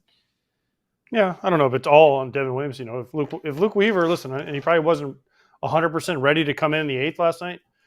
If he gets the guy out, like Trevor said, then this is all for naught. The walks are the problem for Devin. He gives up some weak contact for that hit. And then Manny Machado, it just happened to be in the middle of the order, too. Like, if this happens and he's down at 7, 8, 9, maybe Luke Weaver comes in and gets out of it. But he walked Arise to get to Machado. Machado came up with a big double, and then Bogarts with the hit to cash them all in. So I don't know what the answer is for Devin Williams, but he needs to keep running out there and he needs to keep doing what he's doing. But I know he needs better command than what he has. And when he says, I was battling the mound, well, I watched the 9th inning of that game, and Suarez came in and he was soaked, and he didn't have a problem. He mowed through him. So, yeah, everyone was battling the same mound. I like that he acknowledged that, but at the same time, we just need better command. Would you put him in an even lower leverage spot now for a bit, AJ? He was good, though. He was good the last 3 outings until last night. Yeah. He was been good. So what's the leverage you're going to put him in? They put him in low leverage. He had a 3-0 lead in the 8th against the bottom of the order. And because of the walks and the broken bat hit, he turned it over to the middle of the order. So I don't know what other lower leverage situations you're going to pitch him in a blowout. But then you just never know. You still need this guy to be good for you if you're the Yankees. You got to get him back right. Any other tips, Trevor? I mean, he's not getting a whiff on the changeup. Well, that's the thing. It comes down to the fastball command, right? Like, if you don't have fastball command and you're only a 2-pitch pitcher and your other pitch is a changeup, like you're not. It's not going to be as effective, no matter if it has a nickname, the Airbender, or not. Like, it just isn't. Like, a changeup just is not a pitch that you go and you say, "Hey, I'm throwing a changeup. You can't hit it." There's very few guys who have that type of swing and miss pitch, though it is kind of a left-handed slider. It's as close as you can get to one of those. It's still, you need your fastball, especially because his velocity isn't what it was when he first came up. So he's dependent on that. But I do think that in terms of leverage and things, they have opportunities. I think that Leiter could throw the 8th maybe, or one of the other guys or Fernando Cruz throwing the funky splitters. They all have these weird changeups. Their whole bullpen does. That's like what they love. So they have options of guys who have thrown well, who could give them a little bit less leverage, but the opportunities haven't presented themselves. There hasn't been like a 6-0 game or like a down 4-0 or something game. Like, they're just always either close or big blowouts, and they're just trying to keep him close to that leverage without having it be all on him. So it makes sense, but it's just as soon as he gets a game where he goes out and he has those 2 punchies and it's a 3 up, 3 down, clean inning, then I expect those to stack up, because that's what he's been known for. Like, those streaks where no one can sniff him. I anticipate once that happens, he'll start a streak, and then things will start to level out. It's just and he's also used to pitching with a roof at the beginning of the season, and he hasn't done that. It's colder and wetter in New York. So there's a little bit of that going on too, that he's not used to. Not saying that it's an excuse, but that is an adjustment you have to make. So it starts to warm up a little bit. That will help him out a bit to get back on track. AJ, he can call Clay Holmes. I mean, Yankee fans were ready to ship him to Little League ball, and then in the playoffs, they're like, "Just kidding, we love you. You're awesome." And so what have you done for me lately, League? That's the way this league works, Scott. I mean, that's the truth of it. It is what it is. And that's, especially in New York, a place where you're under the microscope 24 hours a day. If you don't perform, they're going to get on you. But yeah, Clay Holmes worked it out, figured it out. Now look at him. He's a pretty good starter for the other team in New York. So what have you done for me lately, town, too? Say you get a little less of a leash here in New York City. So also from that game, I mean, you teed me up a little bit on this one with some splitter talk. What do we call what Jeremiah Estrada is doing now? Is it a splinker? Are we going splinker? Because he No. has he's got the, no, that's a Vulcan. A chitter That's or a a Vulcan Vulcan. change? So, yeah, so those things are not actually as rare as you would think. Actually, that's a pretty pronounced one, but I played with a bunch of guys that used to throw those, and they went out of style for a while. That's how you get like the power change kind of movement splitter, but like be slow. So that's what he wants. He wants a huge difference in velocity between his splitter and his very high ride, one of the best high riding fastballs in the major leagues. He wants a big difference in velo and movement. And it's just weird enough. It actually doesn't move a ton. It moves kind of weird. Not really traditional the same way. It does a lot of arm side run, not a lot of depth, which splitters don't usually do. But it works for him because his fastball is so good. So sometimes you just got to be different as opposed to good. Felix Bautista is very similar to that. His splitter's not in a vacuum really good, but his ride on his fastball, and he throws so hard that like it's different enough that it's weird and hard to hit. So he's definitely in that category. But yeah, he's one of my favorite splitters, up there with Smith-Shawver right now in the league. Yeah, he's damn good. That bullpen's good. I mean, last year that bullpen almost took them to a World Series. It was close. Let's not forget Mike Schultz standing up for his guy too, and then getting him to score the 4 runs. Mike Schultz came out there and did what he had to do. Tatis gets ejected, and Schultz comes out, throws his pen, throws his lineup card, throws his glasses, knows his star player just got ejected. He's got to go with them. I don't know if it fired up the boys a little bit, but again, they were in a good part of the lineup. Arise walks, Manny double, Bogey gives them a lead. They go in and close it out. I mean, if anything, at least knows, hey, the manager's got my guys back if push comes to shove. Schulte went out there and stood up for his guy. When Schulte throws his pen, he is not coming back. As soon as he puts his pen down, he knows he's not going back in that dugout. that is when he has decided he is done. So you knew the moment he put everything down. He's like, I'm not coming back, boys. I love that. And I love the way they responded. That was a big deal. I wonder what he's saying though. It's really hard to read his lips on the TV there. That's a joke, everyone, by the way. Go watch it. It's pretty easy to see what he was saying. Yeah. He likes to curse. I'll put that lightly. Passionate. Yeah. Remember, actually, real quick, and then we'll break and get to Rosenthal.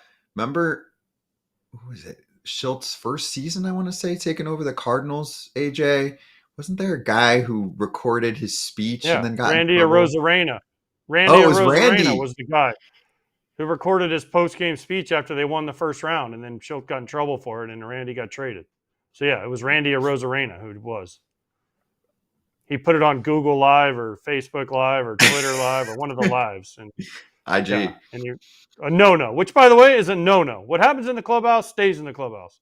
Sorry. Don't do that. Anybody of course. Do not do that. What happens in the clubhouse stays in the clubhouse. Unless given permission. Unless they're like, hey, we're going to all do a thing and use our phones. I mean, I've seen sometimes guys are celebrating. They won a series, AJ, and the media is already in there anyway with cameras and everything. And then the guys, have their phones and they're getting drenched with champagne. Stuff like that is okay. But yes, when I think first-year skipper at the time is running an expletive-filled rant in the clubhouse. It's a team meeting. It was just the team. It's not okay. There's no excuse for it. It was just the team. The media was already out. It was the team. Schultz was addressing the team. The team, what he says, the team stays in the team. Yes, I'm saying if the team is celebrating and the media is already in there, that is probably That's fine. Okay. That's fine, because guys know they're going to watch themselves with the media. When it's just the team, guys say things different than they would with the media around. Trevor knows that. It's a different atmosphere. When it's just the boys are going to say different things than when there's media around. Yep, I'm with you. All right, let's get to Ken Rosenthal. Our Inside Scoop segment is minutes away.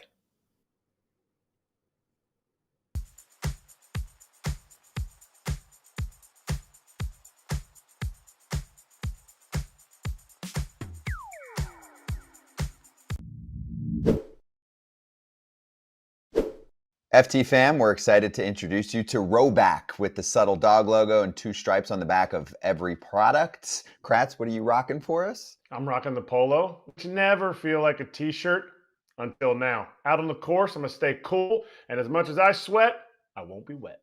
Use the code FOUL on rowback.com for a generous 20% off your first purchase. That's FOUL on RHOBACK.com. 20% off all shirts, hoodies, polos, and more with the code FOUL.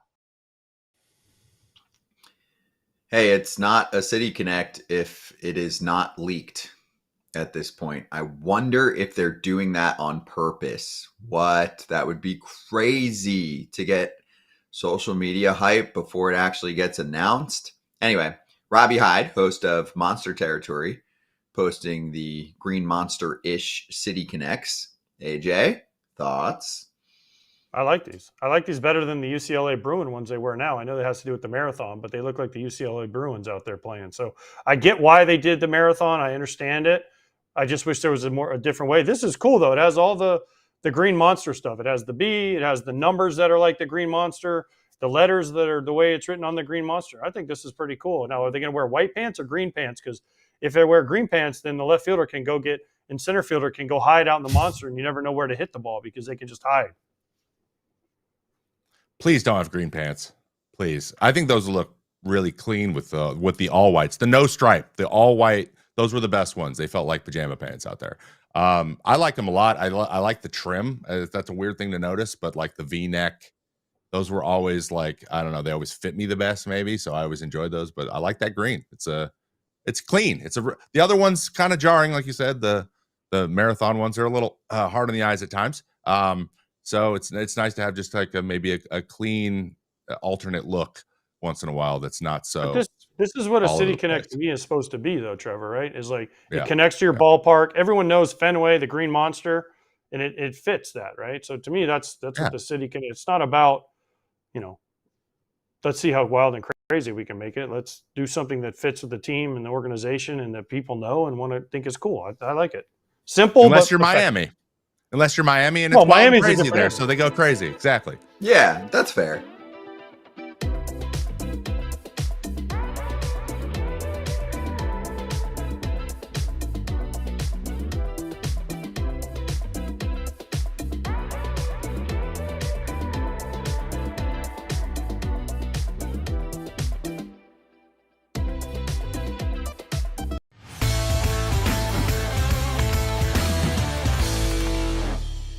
At the Inside Scoop with FT Senior Insider Ken Rosenthal. Ken, I know you're coming off the Braves-Dodgers series, so you wrote a little bit about Mookie Betts and how he's doing this year. I feel like we haven't really talked about him enough, so can you enlighten us on some things that you learned from the weekend? Yeah, it's interesting with Mookie. People say, well, maybe his offense was down for a period because he's playing shortstop, putting so much emphasis into that. And he said, no, that's not it at all. What happened was that when he lost the 20 pounds or so with that illness he had back in late March, it took him time to kind of get his strength back, get his bat speed back, and he was chasing bat speed. That's how he put it. Chasing bat speed because he's below average in that department even when healthy, and he wanted to get it back up there, and then he created some bad habits trying to chase bat speed. So lately, he's been really good again, and I expect him to continue to be really good. He's Mookie Betts. And as for shortstop, defensively, guys, he has played really well. He's rating really well according to the advanced metrics. It's still a little early with the sample size to get too deep in the woods with that kind of thing, but he's playing well, and that's the main thing right now. Ken, how was that rain delay on Saturday? That's all I want to know. How was that rain delay? That 3-hour rain delay. AJ, I suggest you tune into Fair Territory on Thursday and tune into the Dork of the Week segment. Because it's going to be the groundskeepers in Atlanta? That's not nice, Ken. It might be a guy who bragged about being part of a broadcast that was not part of a rain delay and then had a rain delay. And we still were 3 hours and 20 minutes with an hour rain delay. And we were still 3 hours and 20 minutes with a 57-minute rain delay. I sent you guys a picture of my room. I was back at like 10:30. And you guys were just starting. We were like a 3-hour, 5-minute rain delay and then a 3-hour, 6-minute game or something like that, which was a first for me in my career. That was interesting. Wow, good for you, Ken. Good for you. What else are the Dodgers? What else are the Dodgers? I mentioned this the other day. Shohei hit his 9th homer, but at the time he had 8 homers, 11 RBIs. Where's the RBIs for Shohei? Well, I haven't looked at it that closely. It's interesting, though. He is running again, a 10th stolen base last night, and people were saying, well, he's going to pitch this year. He won't run. It seems to me that he's going to run until he pitches, and we've seen that so far. I'll tell you one other thing about the Dodgers that's interesting, and it speaks to the lower half of their lineup, lower part of their lineup.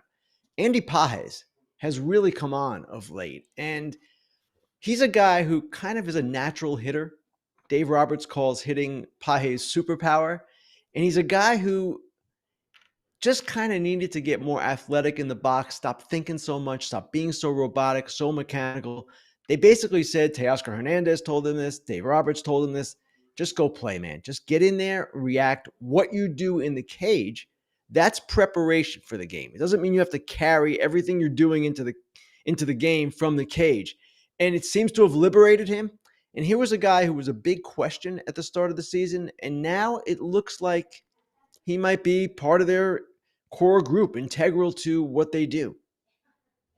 Hey, Ken, one more thing on the Dodgers. Are they going to be able to go college rotation the whole year? Yamamoto Friday, Sasaki Saturday. I know it was Glasnow on Sunday, but I guess it's Dustin May now. Sunday's his day. Are they going to be able to carry this through the whole year? Because every start Yamamoto's had, Sasaki had, and it was Glasnow, has been Friday, Saturday. It's like a college rotation. No, and they don't plan to do that. And in fact, the way their schedule shapes up, AJ, they're going to go, I don't know if it's a pure 5-man, but Yamamoto would be pitching on the 5th day, his next turn. In fact, Dave Roberts on Friday night took him out an inning earlier than he might have because the next start will be on the standard 4 days rest. So it's not going to be a college rotation all season long. They're going to manipulate it as they always do. We know that. But because of the schedule, they've got to go to a more normal grouping right now. Ken, in spirit of this segment, the Inside Scoop, I need to get an inside scoop on a subject that's been talked about a lot lately. So I promise I won't go too far into this. But you joined Jason Stark and Eno Saracen writing the story about the strike zone changing and the things that have gone along with that. What I am fascinated to know is how did the strike zone becoming smaller come to your attention? How did this story even come about? Because I'm always fascinated in how you guys learn about this stuff and then decide to pursue that story.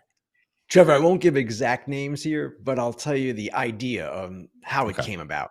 So basically, Jason was in the clubhouse one day, and I won't name the team even, but a pitcher on that team, prominent pitcher, kind of came up to him and said, hey, what is going on with the zone? And from that point, Jason discussed that with him and kind of thought, you know what, this is something we should look into. It's something we started looking into. And at The Athletic, we have the ability, because we have so many writers, to kind of ask everyone on our staff, all right, ask your pitchers this, ask your catchers this, ask your managers this. And that's what we did. And we collected information.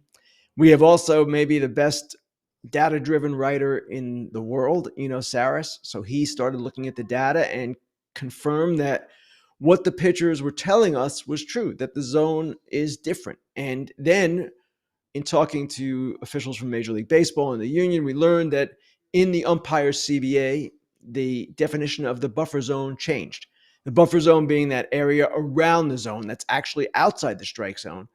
And it was 2 inches all the way around. In the umpire CBA, they changed it to 3/4 of an inch. So basically, Trevor, it was a step-by-step process, but it began with a player, actually multiple players, coming to us and saying, hey, man, this doesn't seem right. And it's funny because when we went to Major League Baseball, we kept telling them, this is player-driven. This is not us trying to stir it up. We often get accused of that, and sometimes we're doing it, and sometimes we're not. But in this case, this was player-driven. Speaking of players, Duh Boone, as he used to want to be called, is Duh, D-A, Boone, is now a hitting coach. Did anybody see this coming? Is this one of the more I don't know if this ranks as high as Sean Casey getting the Yankees job last year, because at least Casey was on MLB Network and he was around. But Bret Boone, I saw him in San Diego. He was just hanging out at the beach and hanging out at his home and, went and saw the Braves, and that was it. Now he's the hitting coach. Is this one of the crazier moves in baseball? I was surprised, AJ, very surprised. Now, I know the Boone, I remember him as the Boone, was doing a podcast. I even was a guest on his podcast, I don't know, a couple of months ago. And it was pretty entertaining. It was a good podcast. But I guess now you can go from doing a podcast to becoming a major league hitting coach. Now, certainly he was a major league hitter in his day, he had a good career, but he has a prior relationship with Bochy, and that seemed to be part of this. And maybe they just want someone with his kind of energy and his feel for the game. It's interesting to me that a guy coming into the game now, having been out a few years, it's a whole different world, as you guys know, with the information that coaches have to process and relay to their players, all of that.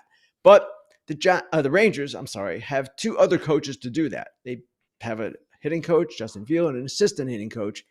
Perhaps Boone is just going to be, this would be oversimplifying it, but more of a vibes guy and more of a guy just kind of seeing things, working with hitters and doing it that way, while the other coaches that they have deal with the analytics and all of that. He's maybe that's why they did bring him in, Ken, is just to not have all the analytics in their head and just try to be more of a player and like go hit. But it might be time for me. It might be time for me to bring back my shirt that says "I know the Boone" that he gave me once. He's like, "You have to be a friend of mine." He gave me a shirt that said "I know the Boone." Personally, I'm just happy he's back in the game. We need more guys with his kinds of personality because he is a live wire. Yeah, he's an entertaining soundbite. And like Ken mentioned, I mean, he's a podcaster, right? And a different kind of podcaster. I know Casey had a show too, but it's a little more tempered. Bret Boone will get after it. So I hope that he gives us some money quotes. He is fun to cover. What do you think this says about the state of the game when we do get guys midseason jumping in like this, right? Out of left field. I think Casey's a great comp, right? They're both former big leaguers. They were not touching anything in the coaching world during that time period. They're both doing like little media stuff, and then they just hop right into the mix of a very serious baseball season. To me, it's surprising because of just what you said. These guys are not part of the mix, so to speak. They're not in the game, really. Now, Casey, as AJ mentioned, was on MLB Network, or maybe you mentioned it, Scott. He was kind of in the mix to some degree. Boone has not really been. And again, when you go in now, when you've been out a little bit, even if you've been out a year, things change in a year. More data becomes available, different kinds of data becomes available. But again, with teams using multiple hitting coaches, multiple pitching coaches, there can be room for everything. And I believe that's where this is going, and that's where it's right now. You have a coach to do A, a coach to do B, a coach to do C. They all, of course, have overlapping duties as well, but perhaps there is a place for the ex-big leaguer, again, who has a great knowledge of the game that has been, frankly, not taken seriously enough over the past few years. And in addition to the driveline kinds of coaches and the other data-driven kinds of coaches and the unorthodox places that they come from, we can have the standard type of coach, or at least the one that used to be more prominent, and kind of mix it all together. That is what would be great to see, and it would reflect a balance that we have not seen necessarily over the past several years, and I would like to see that kind of balance come back into the game. Speaking of the blending of old school and new school ways of playing baseball, and I think that we are seeing a lot of that blending happening again, and I think the game is getting healthier for it. But another guy bringing a little bit of an old school, I guess, skill set to the game, Chandler Simpson. Love watching the guy run. So what does he mean to the Tampa Bay Rays? Because he doesn't even seem like he's worried about how hard he's hitting the ball at all. He just wants it between the lines so that he can show you how fast he is. Trevor, he's meant a lot, and I talked about him at length yesterday on Fair Territory. He's one of my favorite players now, and he's one of my favorite players because he defies everything that teams are looking for now. Exit velocity. No, in his case, exit velocity isn't necessarily a thing that you're chasing. Exit velocity, hitting the ball hard, in his case, it's better off when he doesn't hit the ball hard, when he mishits it, when he's off balance, when a soft ground ball can let him use his speed.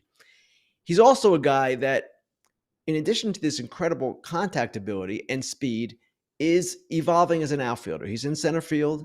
He's kind of new at the outfield, but he has incredible speed. And eventually the Rays believe that his game will catch up to his running ability. It's not there quite yet.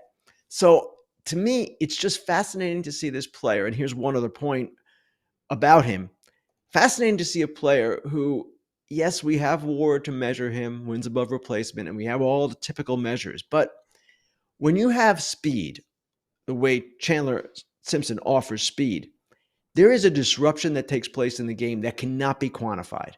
He makes the pitchers nervous, obviously, makes them throw more fastballs. He makes fielders react more quickly and sometimes haphazardly. There are all kinds of things that are going on with him that make him kind of an intriguing impact player. Now, what does he need to do offensively to be a true impact player? The way it was described to me, if he hits 300 with a 350 on base and a 350 slug, that's kind of a low slug, then he'll be fine because of all that he offers on the bases and presumably in the future defensively as well. I love watching this guy play. I like players who are different. Luis Arraez is different. This guy is Luis Arraez with speed and defense. Ken, Carlos Correa. AJ. Aaron Gleeman recently wrote an article about Carlos Correa and his struggles. What's going on there? And is it anything to do with health? Or is it a simple, hey, you signed here and we promised you we're going to spend a bunch of money and now we're not doing anything? Well, he has been dealing with a wrist thing, and he had plantar fasciitis last 2 years, different feet. So health has been part of it. Now, he's not a guy who makes excuses, and he hasn't made excuses. But for what they're paying him, the production is simply not where it needs to be, and he knows this. So the Twins, they're getting Royce Lewis back, or got Royce Lewis back. Let's see what they can do when healthy. They've had a very disappointing start to the season, been better of late. They have a really good rotation, some pieces in the bullpen that you like, but they're in a tough division. Detroit is better. Cleveland is always good. And Kansas City is again showing signs that it could be a contender. So I'm not quite sure where it's going with the Twins, but they need Correa to be healthy and productive. They need Lewis to be healthy and productive. And so far, Buxton has been that, both healthy and productive and really good. Ken, I know we're a little bit early, so I'm not going to go too crazy, but eventually we are going to shift to some trade talk. I'm wondering if you think that there could be any action over the next, let's call it 6 weeks or so. We did get one, from what I recall, last year in Luis Arraez, and there are quite a few clear-cut teams that aren't going to be involved. And because there are so many teams in the wild card discussion that might make the playoffs by a game, let's look back at last year. Diamondbacks just missed. Mets and Braves had the madness at the end of the year. It could be the difference between a team winning a World Series and not. Do you think that could maybe push us to get anything done a little bit early? Because I hear the other side from executives saying, hey, the draft has really messed us up. We just don't want to focus much until after the draft. I'm like, damn, then let's move the draft back to June.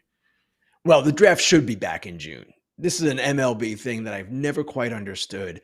And it's kind of wrecked the lives of people in the front offices because they have all of this going on in July. Now, I don't know that MLB much cares about that, and maybe they shouldn't if it's best for the game in their minds. I just don't think the draft is getting that much more attention in July than it did in June. That said, can we see early trades? Of course, it's possible, but it seems to me that the deadline is always what drives the bulk of the activity. And yes, a team like the Marlins acted quickly last year with Arraez. Sandy Alcantara is their big guy this year, and he's struggling right now. He's struggling to regain his equilibrium as a pitcher after missing so much time coming off the Tommy John. So you don't want to trade him now. You want him to get some momentum and go back to being what he once was, if he can get to that.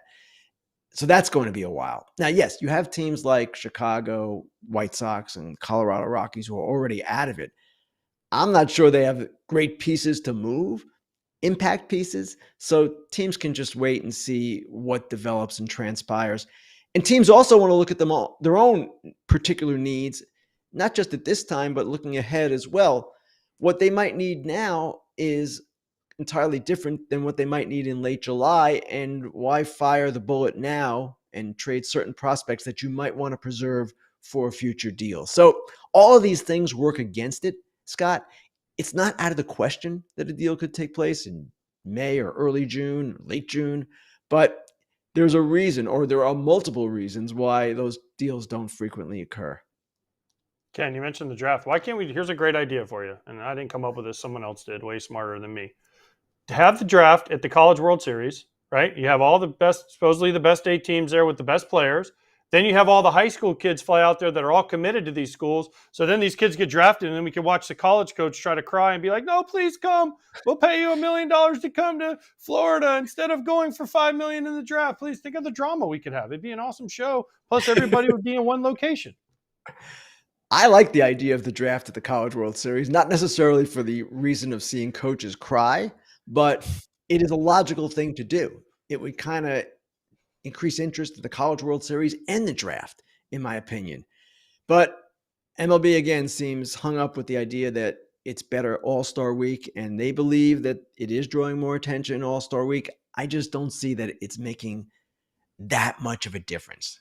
That much of a difference where you needed to push it back until July when you had it in June. But people can disagree, and MLB has its reasons, and obviously they're one of the league. Here's the reason. Here's the reason. It saves them a year because a lot of the guys don't get to play that first year because they pushed the draft back so far. The minor league seasons are like, oh, just don't play this year. And by the time they sign and all that, the season's over. Whereas before in June, I signed. So that counted on a year for me to get to my Rule 5 status. They don't want that anymore. It gives them an extra year of control. It's simple. It's a simple reason. They cut the minor leagues, and therefore they don't want as many players, and they don't want to have as many people playing. It's a simple equation. It has nothing to do with popularity. It has to do with they just don't want to do it. Guys do play. But it's not. But they also changed the rules where that year doesn't count. That year doesn't count, and there's a different rules than what it used to be because you could get to that Rule 5. Had to be protected on the 40-man faster. All right, AJ, I must admit that I'm not fully well-versed on this particular topic, so I'm going to pass on a comment to your comment. I win. It turned into a debate. And on Saturday, no debate. I don't know that what he's saying. I'm just going to have them play that over and over. I want to hear that, and I'm just going to have them play it Saturday. Every time. Let's go to Ken. I'm not as smart as AJ. Boom. Scott, I'm going to leave you with this, Scott. I'm going to leave you with this. Tune in to Fair Territory on Thursday for the Dork of the Week because we're going to have some fun. And I'm talking to one of the people who is a really strong candidate for that. In fact, he's not even a strong candidate. He's the winner. Wow. Am I the first 2-time winner? No. Well, it's named for John Fisher for a reason. John Fisher won so many times that we at some point just decided to name it after him. But it's pretty rare to win twice, and we're going to show some text messages that will reveal exactly why you're the Dork of the Week. I truly, genuinely, as someone who gets to sit next to our friend so often, am very excited for Fair Territory. And my last question, it will be a quick one for you here on the way out, Ken. How many seconds does AJ get to talk on Fair Territory? How much talk time does he get on your show? To be able to rebut. Oh, perfect. Okay. So it'll be a one-sided Dork of the Week call out. Your favorite, AJ. That's what reporters do. They ambush you and then they don't give you a chance to rebut it. I understand. That's exactly what reporters do. You nailed it, AJ. We never ask for the other side. In this case, we're not. It's my show, Fair Territory with Ken Rosenthal, and Ken Rosenthal is going to say what he wants. It's in the mission statement for Fair Territory. So, Ken, thank you. We look forward to Thursday's show. We'll see you then. Thanks, guys. Thank you. Yeah, check out Fair Territory on Thursday. Coming in hot, okay? If you like this show and you're waiting for that moment, we'll get it. Also, just because I didn't have time and I wanted to let those two go at it. I mean, somebody tell me a human being that they know who follows baseball who actually thinks that the MLB draft is place being done over at the All-Star break. I have not met a single soul or talked to a single fan that's like, yep, that's the spot for it right there Sunday night before the All-Star week begins.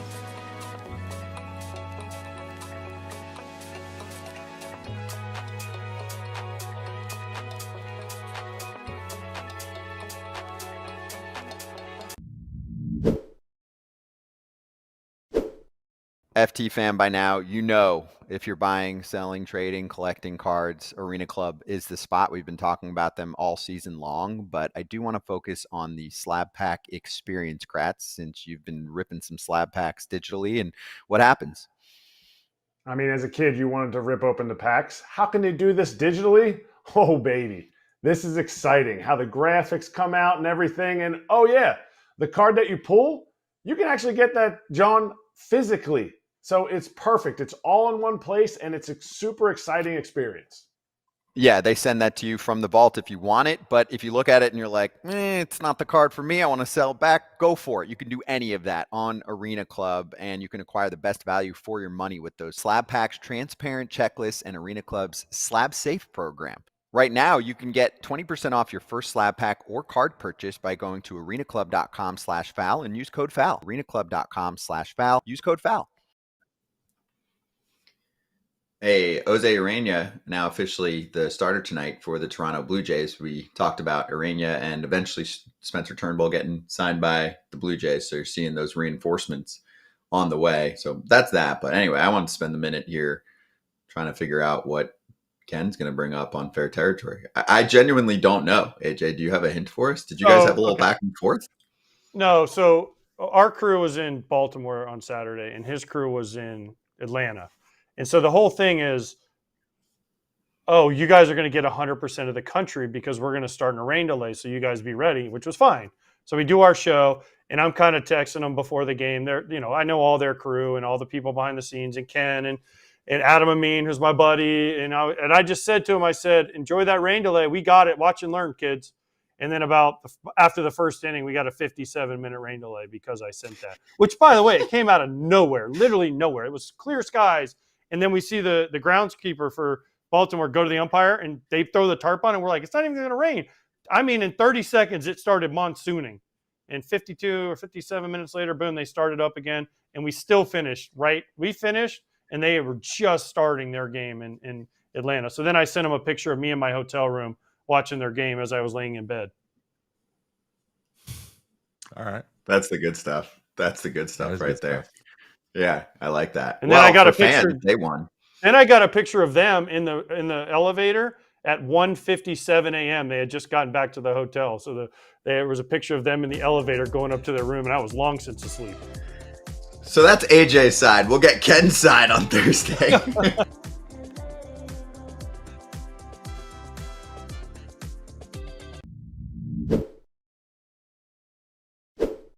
I actually went down in 2023 to Salt Lake, and actually a game in Sacramento too, but in Salt Lake to rehab, to get back in shape after my anxiety stint, okay, IL stint. When I got there, I was told, hey, here's which system you're using. So I got to pitch 3 times. I believe I pitched once with the ABS challenge, or 2 with the ABS challenge system, and 1 just ABS straight up. And one of the questions I had for my pitching coach was, where's the strike zone? Okay. Unfortunately, he didn't know. This was a quote. He said, the zone's smaller, but I can't tell the pitchers exactly how. We just know it is. It seems up and down have tightened up, but we haven't gotten clear information on how much it's tightened up. Meaning, strike zone got shorter. Okay. And that's just part of like figuring out how this thing's going to work. Okay. So I was actually, then I got back to the big leagues. I was in Detroit, and there was someone who works for the Detroit Tigers, and I'm so sorry, sir, if you're watching, I cannot remember your name for the life of me, but someone who is intimate with the testing process. They are overseeing it, and I talked publicly about it a little bit. He's like, hey, let me give you some background on it. And I go, what's the biggest difficulty? It's funny, I'm interviewing this guy, but I'm in uniform and I'm in the bullpen. And he goes, the biggest difficulty is just the calibration of it, deciding how we want the robots to determine what a strike is. That's good stuff. I like that show. I watch it on Mondays. It's called Mayday. So, Trevor, how did you think you did on your monologue? Is it weird to watch yourself back when you just get on a roll like that? I'll be honest. I watched every single one. I love it. No, actually, I only watched that one because I wanted to hear how that lab mic sounded.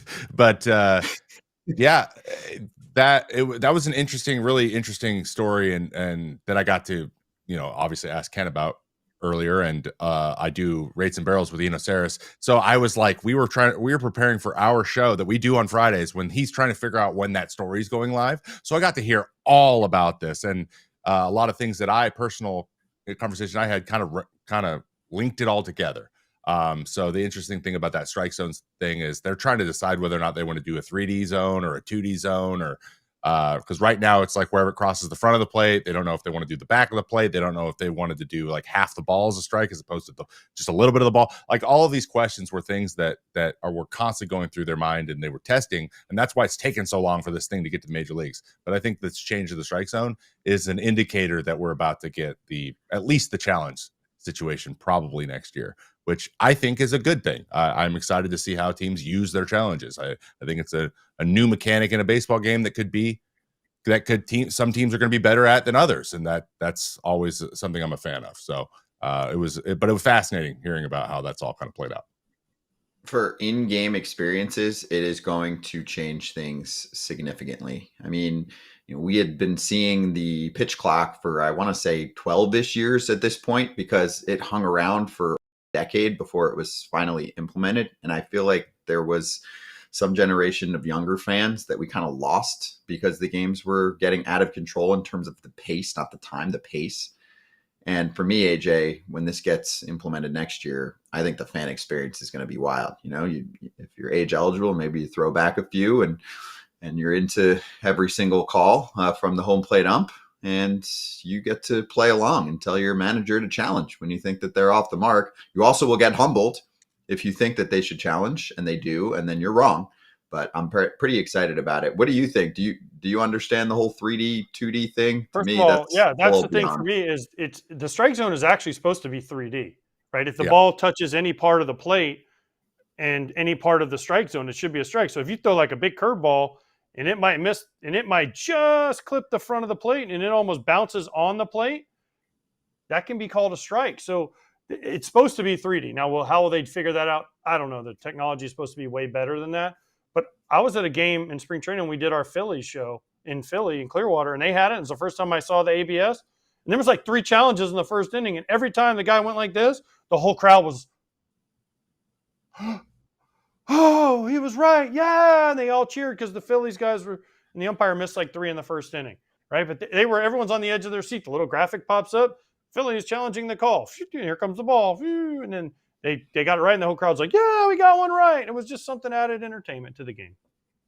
Actually, Trevor, CB Buckner, with a day like he had the other day, is going to potentially extend these games by another 10 to 15 minutes because you get to do a heat check.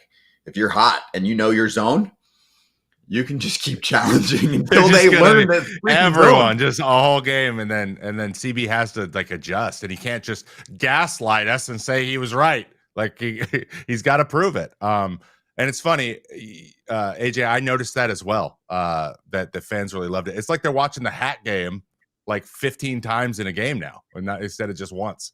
So they're like, it's two, and then they all get excited when they're right. So if it adds a little bit of like tension, a little bit of excitement, because it is quick. They've locked that in.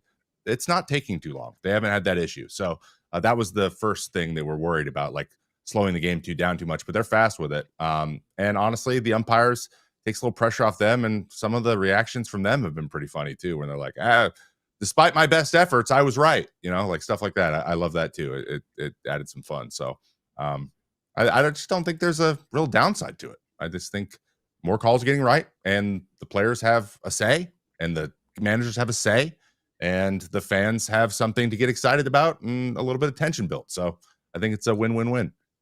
And millions of dollars are on the line in a variety of ways. You're going to have consistency. That's generally cool. I like consistency. I mean, this is one of those topics where I feel like AJ often says, I can't talk because I didn't play. And I'm happy to step aside. But on this part, I'm talking from the fan perspective. This is freaking awesome. It's going to be great. Is there a line? Sure.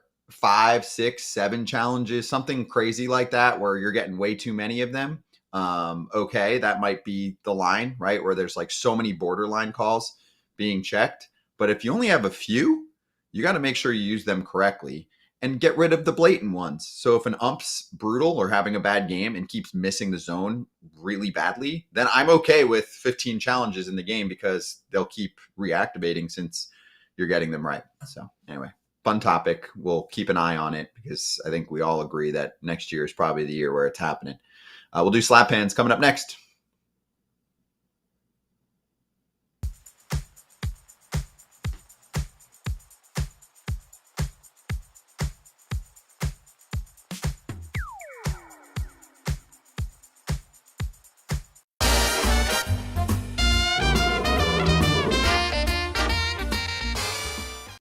We got to finish up locks for everyone else. BetMGM locks for the night. I'm going to go first because mine's quick. It's just basically an even game with the Padres and the Yankees. I'll go 110 to win 100. I'm going to take the Padres coming off a riveting comeback win late yesterday and sending Michael King to the mound against the team that traded him away. Love watching King pitch.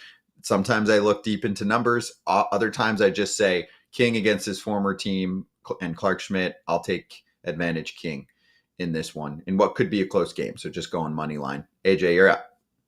I'm going one of the locks I had yesterday, although I changed it. I had over in the Guardians Nationals yesterday. I'm going under 9 because it's its first game of a doubleheader and people are tired from their long night last night out in Washington, D.C. looking at the monuments and stuff. So they're going to be tired. And then I'm going under 8 in the Phillies and the Rays because Wheeler's pitching for Phillies, so I don't think they're going to score that many. That gets me to plus 283. I'm betting 200, so that's 566. Ish. Okay. So wait, it's under 9 on the Cleveland-Washington game? Under 9 and under 8, even though I went over yesterday. And the line has moved. Under. Line has moved big time. So I don't know why, but it's moved a lot. Which way? In your favor or no the other way? The good thing I locked it in when I did because it's gotten worse. Oh, okay. Nice. Trevor, you're up. I am taking the Baltimore Orioles money line plus 145 over. Who is Baltimore play? It doesn't matter. Oh, Twins. With Pablo Lopez versus Cade Povich. Yep. We're riding Mayday viewer Cade Povich. He's thrown really well lately, and I'm maybe a little biased, but throwing some love out there. I think that connection is enough to take us to the finish line, and they need him to throw well. Orioles are not as good as they should be. So I'm giving one of these. Come on. Let's go, Cade. I'm with you on that one. I was in consideration there. To me, that's more of a pick'em game, even though it's Pablo Lopez. I mean, I think the Orioles, even though they have their moments, have a better offense, and their struggles are more against left-handed pitching, right, AJ? Yeah. Yes. Okay. 100. So they had a 450 OPS against lefties or something. Whew. Okay, well, whoever's in the bullpen for the Twins, if you can pitch with your left hand, or even if you want to give it a shot, go for it. Don't worry if your home run bet does not clear the fences. BetMGM's got your back with a no sweat token on your home run picks. Just activate your token on any MLB home run bet, and if your bet comes up short, you'll get your stake back in bonus bets. Gambling problem or concern? Call 1-800-GAMBLING.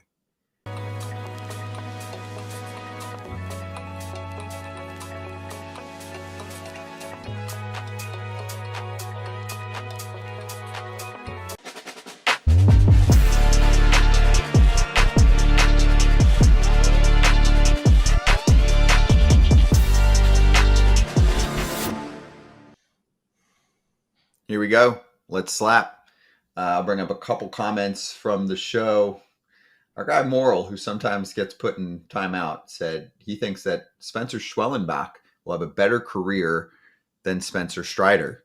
That's actually not a crazy take. Strider's got to get himself back on the field, of course. He's got more swing and miss stuff. But, I mean, if you're a believer in Spencer Schwellenbach, Trevor, and the arsenal that he's got already at a young age and the quick success that he's had, that's not a crazy take.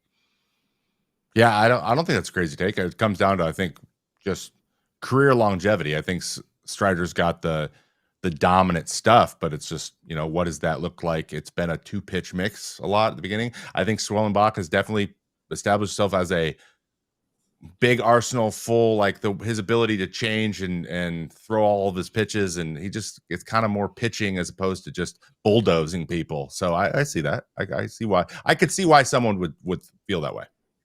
Mm-hmm. Sean asking AJ, since when do teams have an offensive coordinator? Isn't that just a hitting coach? Pretty much. They just like fancy. Didn't we have a whole thing about them making up fancy names for all these things? Like, quality control. It's like a football staff now. Everybody has to have an offensive coordinator, a defensive coordinator, a special teams coordinator. It's football now, but it's fine. Yeah, we did a really good video on the title inflation and just how much is too much for coaching in Major League Baseball. And lastly, our buddy Jackson in the chat, everybody telling the O's to trade their prospects for a pitcher. Stowers and Norby for Trevor Rogers. How did that work out? So far, very well for Miami. But they were running out of space. And guys, did you know Kyle Stowers is 27 years old? And if you look at his minor league numbers, the last couple seasons he was there, and he's a nice guy. I mean, he had nothing left to prove there, clearly. Yeah. He was happy. I don't know. That didn't make any sense at the time, the Trevor Rogers trade. They made no sense. So I don't know what they were hoping to get or what they saw. I was assuming they were like, oh, there's a diamond in the rough here. There's something we can tell this guy. And then he's just been hurt since. So maybe there is. Maybe it just hasn't come to fruition yet. But yeah, that was a head scratcher at the time. But I mean, how many lefty sticks can you have? How many blonde lefty sticks can you have, in one organization? Someone had to go at some point. Yeah, Mike Elias loves those blonde lefty sticks. That's going to get used out of context. AJ, you get last licks. By the way, it's a birthday today. And if you guys, no one out there probably even knows who this is. Izzy Alcantara. If you don't know who that is, just Google him and you will see one of the greatest videos you've ever seen. When he karate kicks the catcher in AAA. He was with the Red Sox at the time. I don't know who they were playing. Is that guy? He gets hit by a pitch. He literally karate kicked the catcher behind him and then went out and fought the whole team. So happy birthday, Izzy. I just don't want you to kick me. So happy birthday. Did you know him? I played against him for years, yeah. Was he No, he wasn't mean at all. No, he just had one moment? He just had one moment where he snapped. Sometimes you snap. He had his Amir Garrett moment. Amir versus the whole team. Yeah. He took on whoever they were playing. He kicked this dude and went. Then he went out to the mound and tried to fight the whole team. The catcher literally disappears off the camera. Like he's just gone. Yeah. He swept the leg and the neck and everything else. Just full super kick. Well, kids, you know what to Google. We'll see you tomorrow.